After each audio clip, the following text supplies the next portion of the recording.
Hello, you are most welcome, ladies and gentlemen, to your power behind the voice on Tuesday Night Anatomy with Daniel Opan. Yes, we are still in the era of anatomy of clinical importance. And my friends, this is today's case study.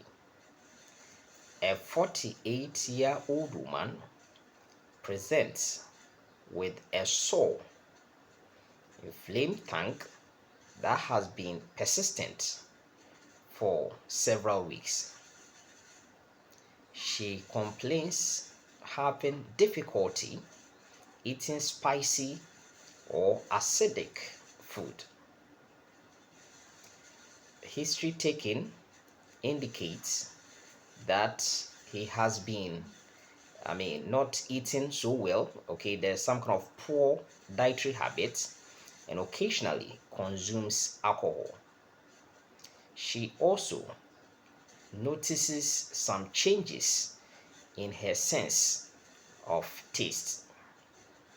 Now, this is the case study we have before us. And the first question is that what is the most likely, diagnosis? And my friends, based on the presentation, your answer is glossitis. And my friends, when we talk about glossitis, we are talking about inflammation of the tongue.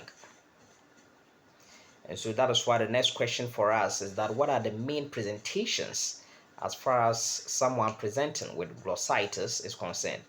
Okay, so yes, largely we talk about the sore, okay, that inflammation, that redness, okay, smooth nature of the tongue, okay, pain is one of the things which we are associated with, of course, this, glossitis we're talking about.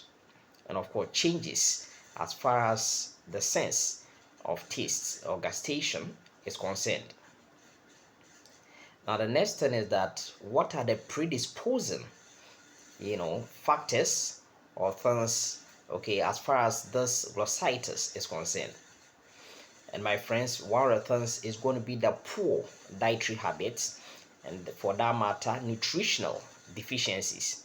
Okay, so we talk about these nutritional deficiencies largely.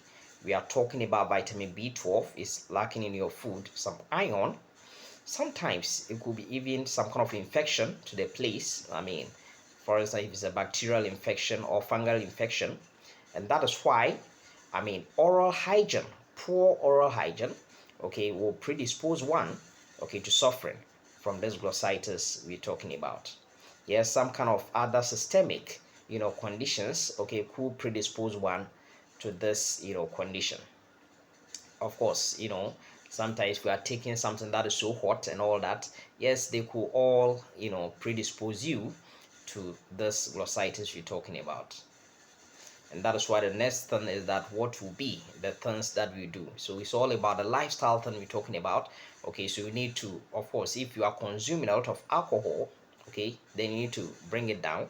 You need to eat very well. Okay, you need to ensure if you are not taking the right food, of course, these supplements, okay, rich in vitamin B12 and, for instance, iron, will be relevant, for you.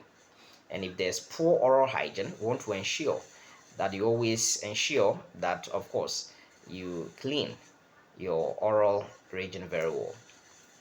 And of course, you seek, the help of the dentist when the need arises. Okay. And all these things, if you are talking about food that is so hot and all that, you need to ensure that it's not all that cold, neither is it so hot. Okay, these are the things that you need to understand. Now, my friends, in this case study, this individual noticed some kind of changes as far as her sense of taste is concerned. And so the question is that we look at the general sensation, we see pain and all those things. Now, what is the nerve supply, okay, as far as general sensation and special sensation to the tongue is concerned? And my friends, whenever we talk about special sensation, we are talking about taste. And so, in simple terms, one thing is that the tongue, we divide it, yes, grossly into two areas. We have the anterior two-thirds portion, and we have the posterior one-third portion of the tongue. Now, the anterior to test portion of the tongue, the general sensation is carried by a nerve which we call the lingual nerve. And my friend, this lingual nerve is coming from what we call the posterior division of the, mandibular nerve. Okay, so posterior division of the mandibular nerve, okay, gives off this lingual nerve to carry the general sensation, okay, pain, touch, pressure, whatever, okay, from what we call the anterior to test portion of the tongue. Okay, but the special sensation by way of taste is rather carried, although it hitchhikes with, of course, the lingual nerve, but it's actually carried by what we call the quarter tympanic branch of the facial nerve. Okay, except that of the circumvallate papillae. And that is why one thing that we understand is that if there's that kind of glossitis, sometimes, yes, the reddish nature of the tongue will be present, with, of course, the surface also becoming smooth. Because at the end of the day, some of these papillae, primary lingual papillae, they may get, destroyed. Okay, so I'm talking about the primary lingual papillae. They also contain the taste buds, but what is happening is that of the circumvallate papillae, although grossly we see it to be part of the anterior to test portion of the tongue, is not carried by, of course, the quarter tympanic branch of the facial nerve. Okay, and so it's carried by what? And that is when we talk about the posterior 1/3 portion of the tongue. Because in the case of the posterior 1/3 portion of the tongue, the general sensation as well as the special sensation, okay, will be carried by what we call the ninth nerve, that is the glossopharyngeal nerve.